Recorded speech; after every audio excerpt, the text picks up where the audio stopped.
ดีไปเอาจะได้จังหวะจังสันจะมาที่ไหนที่ไปหำพระมานั่งเอาไม่ออกขอแล้วกับไอ้เพื่อนโลดโอ้ยกูอยากพ่อได้เสียละลายจังสี่พ่ออยู่ป่าอ้อยตัวเล็กแบบ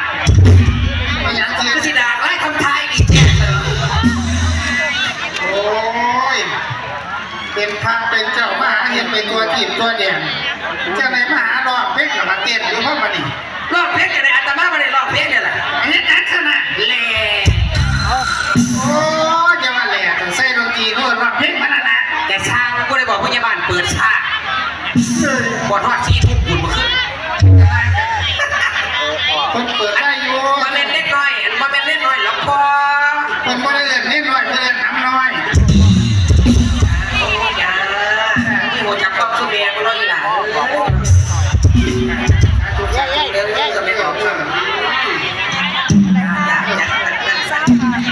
ขอเสียงหน่อย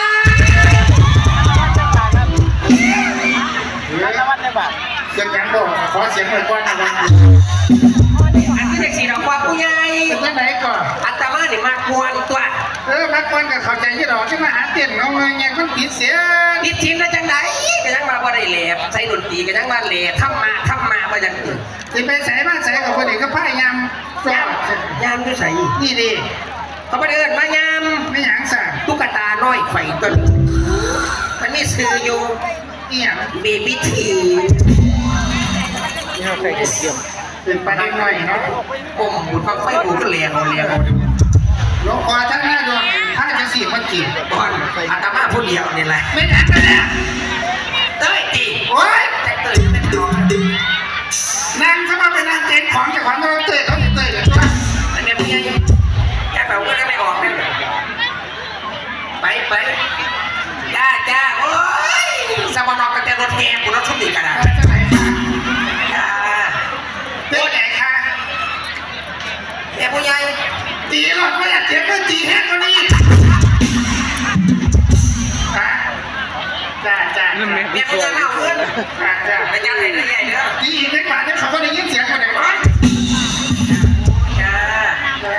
จ้าขอบคุณ